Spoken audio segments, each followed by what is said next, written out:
Hey, I have decided just to video or just to record this mouse party thing that I wanted to show you because it requires a flash player, and if you're using Google Chrome as your internet browser, it has a hard time. Flash is going the way of all the world, like everything else, and so not a lot of stuff plays Flash very well. But I have it going on my computer, so I'm going to go ahead and record it and talk over what's happening, and then you'll have the opportunity to see about what it's like for your brain to be on drugs. So we'll just go to wherever it is. Where is it? Oh, there it is. Okay. So let me make sure I'm really sharing that. Okay. All right. So like it says, oh, get rid of me. Oops. Okay, so like it says right here, take a look inside the brains of mice on drugs. Every drug of abuse has its own unique molecular mechanism. You'll learn how these various drugs disrupt the synapse to make the user feel high.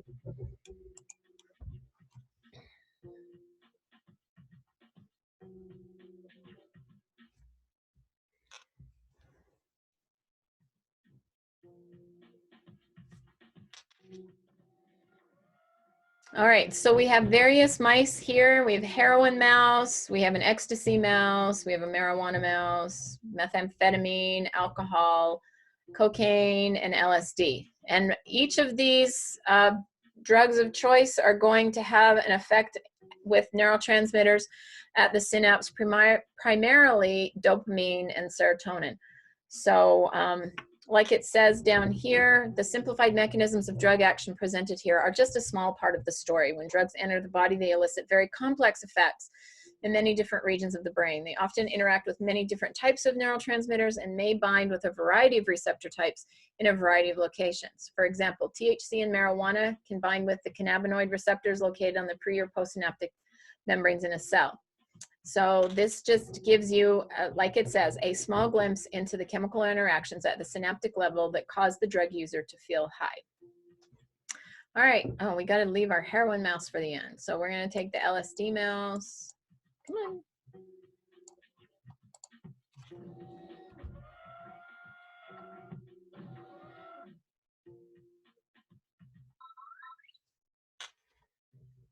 LSD acts almost exclusively on serotonin neurons.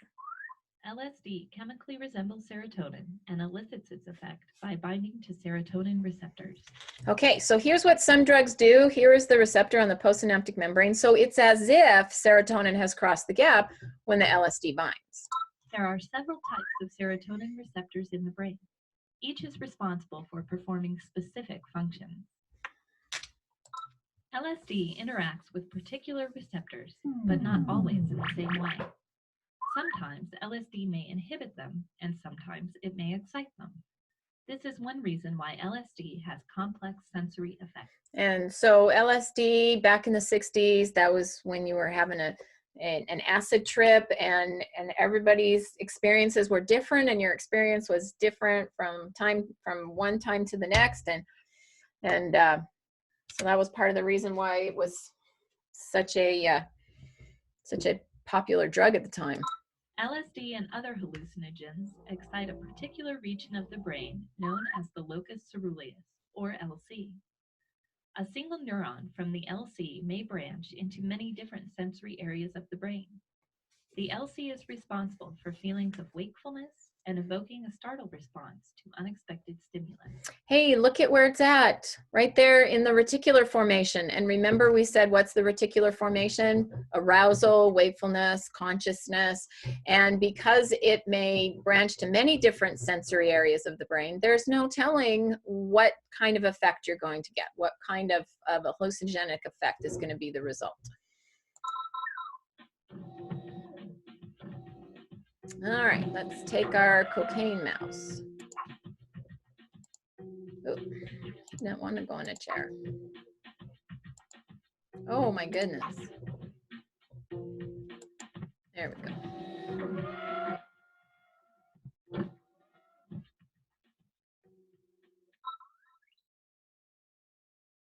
Dopamine transporters are responsible for removing dopamine molecules from the synaptic cleft after they have done their job.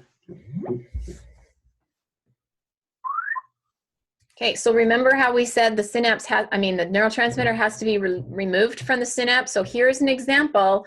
Instead of acetylcholinesterase breaking up acetylcholine, here is dopamine being taken up by the presynaptic membrane. Cocaine blocks these transporters, leaving dopamine trapped in the synaptic cleft. So as a result, dopamine binds again and again to the receptors, overstimulating the cell.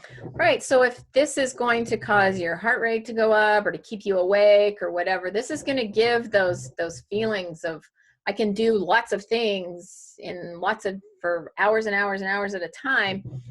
That's going to give those stimulatory effects of cocaine. Because the synapse is remaining the neurotransmitter is remaining in the synapse. Like other drugs, cocaine concentrates in the reward pathway. However, it is also active in the part of the brain controlling voluntary movements. This is why cocaine abusers are fidgety and unable to be still. And here's the important thing. It says it concentrates in the reward pathway. This is what gives us addiction. So anytime these structures here in the limbic system that are part of the reward pathway with dopamine remaining in the gap, then it's going to cause a person to become addicted to that substance.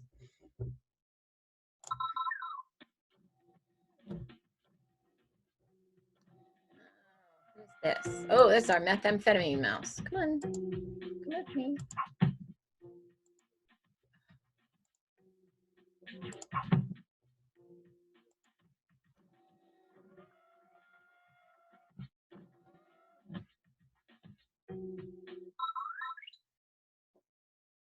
Dopamine transporters are responsible for removing dopamine from the synaptic cleft. Because meth mimics dopamine, it is taken into the cell by the dopamine transporters. Okay, so we're not blocking the transporters, we're actually taking up the methamphetamine into the presynaptic neuron. Once inside the cell, meth enters the dopamine vesicles, forcing the dopamine molecules out.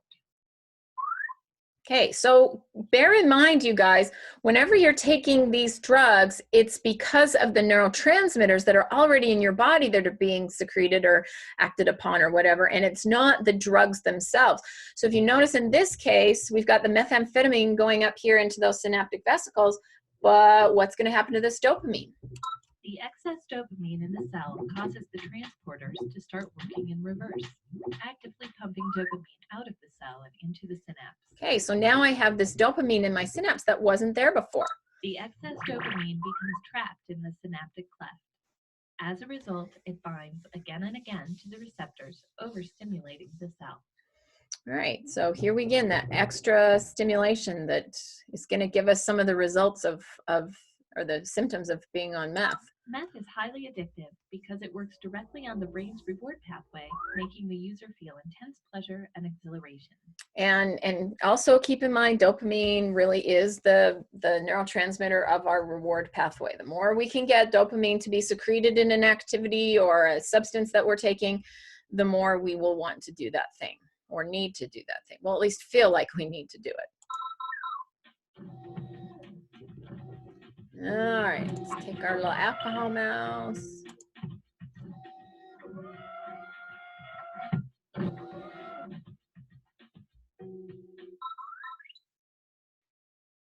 Inhibitory neurotransmitters called GABA are active throughout the brain. These neurotransmitters act to control neural activity along many brain pathways. When GABA binds to its receptor, the cell is less likely to fire. Okay, so this is important. We need to have GABA. We need to have neurons not always constantly firing all the time.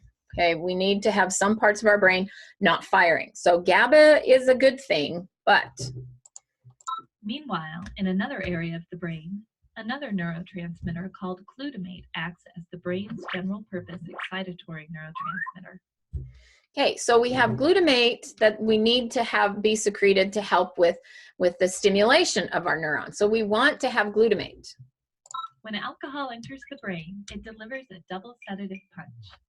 First, it interacts with GABA receptors to make them even more inhibitory. Okay, so we're making GABA even more inhibitory than it was before. So that's depressing the synapses, or the transmission of signals within the CNS. Second, it binds to glutamate receptors, preventing the glutamate from exciting the cell.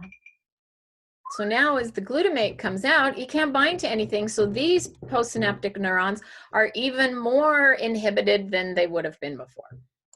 Alcohol particularly affects areas of the brain involved in memory formation, decision-making, and impulse control. Okay, so now we've caused that GABA, that extra inhibitory effect of GABA, and we've prevented the glutamate from stimulating this area of our decision making and, you know, impulse control, Phineas Gage kind of thing. And so our ability to control our muscles, our skeletal muscles, so our ability to drive, all that kind of stuff. Why are we not supposed to drive when we're on alcohol? Because it totally depresses our ability to be able to, you know, operate heavy machinery and that kind of thing. All right, let's take our little marijuana mouse.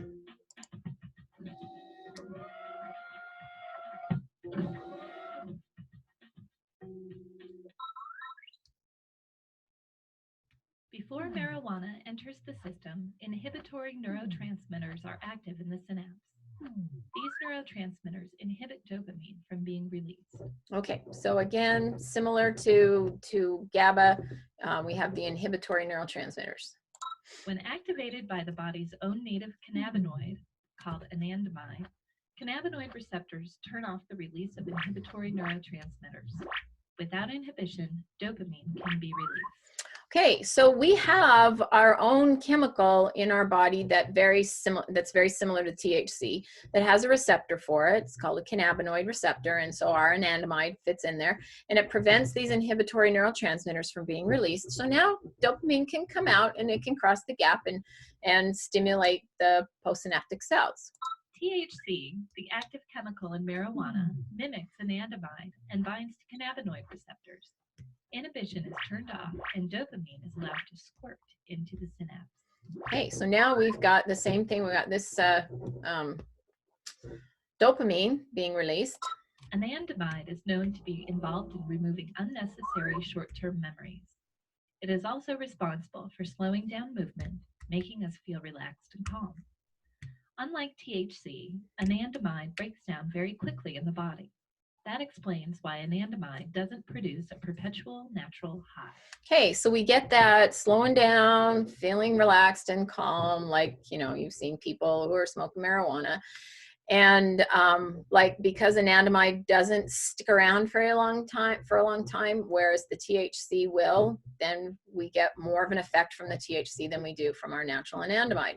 Also, we can see that it's THC's marijuana's addictive properties, again, because it's targeting in our reward pathway. Anywhere that there's dopamine is going to affect how addicted we'll become to something. All right, let's get our little ecstasy mouse. Oop, come on, buddy.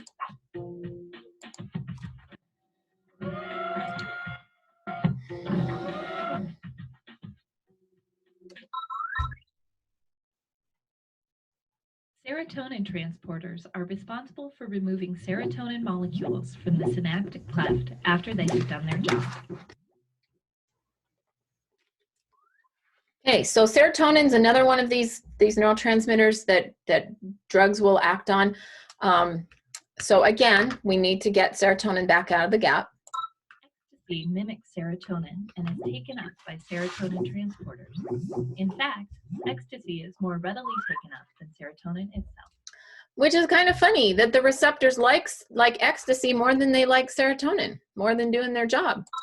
This interaction with ecstasy alters the transporter. The transporter becomes temporarily confused and starts to do its job in reverse. The transporter starts transporting serotonin out of the cell. So instead of taking up serotonin, now it's kicking it back out into the synapse. The excess serotonin becomes trapped in the synaptic cleft. As a result, it binds again and again to the receptors, overstimulating the cell. Which is what we'd expect it to do. Ecstasy affects serotonin pathways responsible for mood, sleep, perception, and appetite. Ecstasy also indirectly interacts with the reward pathway. The excess serotonin stimulates a milder release of dopamine along the reward pathway, giving ecstasy slightly addictive properties. Okay, and with some antidepressants, they're going to try to do the same thing, make serotonin remain in the gap longer so that you can have that greater stimulatory effect so that your mood will be better than if it's not there. But ecstasy, we don't want that addictive property to it. All right, and our last one is the heroin mouse.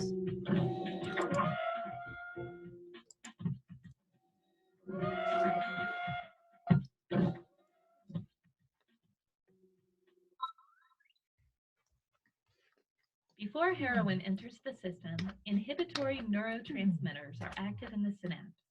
These neurotransmitters inhibit dopamine from being released. Okay, so we got inhibitory neurotransmitters. When the body's natural opiates activate opiate receptors, the release of inhibitory neurotransmitters is shut down. Without inhibition, dopamine can be released. Okay, so we're blocking the inhibitory neurotransmitters with our natural opiates like endorphins. Heroin mimics natural opiates and binds to opiate receptors, turning off dopamine inhibition.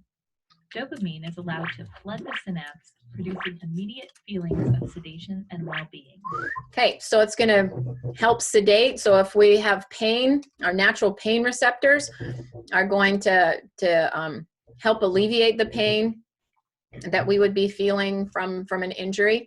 And so that's why we give opiates like morphine to patients who have a lot of pain. But the problem is it's going to be secreting or causing the secretion of dopamine, which we know. Neurons with opiate receptors are in parts of the brain responsible for the transmission of pain signals, stress response, and emotional attachment. Our body's opiates are natural painkillers, effective when we have sustained massive injury. This is why morphine, a drug related to heroin, is used as a painkiller. Okay, but here's like I was saying with the last slide, it really affects our reward pathway, and we become highly addicted to opiates. And so any kind of opiates. So if we've been on morphine for some pain and that's not meeting our needs, at least we feel like it's not meeting our needs, and we're going to go for something stronger, for heroin, which is going to, is just like morphine. And then the more we take heroin, the more addicted that we become to it, and then we absolutely have to have it. So it's one of the most addictive substances. So don't ever, ever even mess with heroin at all, because it's just bad. It's just nasty crap. Okay. All right, so there we go. Just turning down the sound. All right, so I hope that you enjoyed learning a little bit about how these chemicals or these drugs work in our brain, and hope that you just stay away from them. And if you're going to use them, then be wise with them. But I just suggest you stay away from them altogether, and then you don't have to worry about those effects. So, like I said, hope you enjoyed this, and we'll see you later.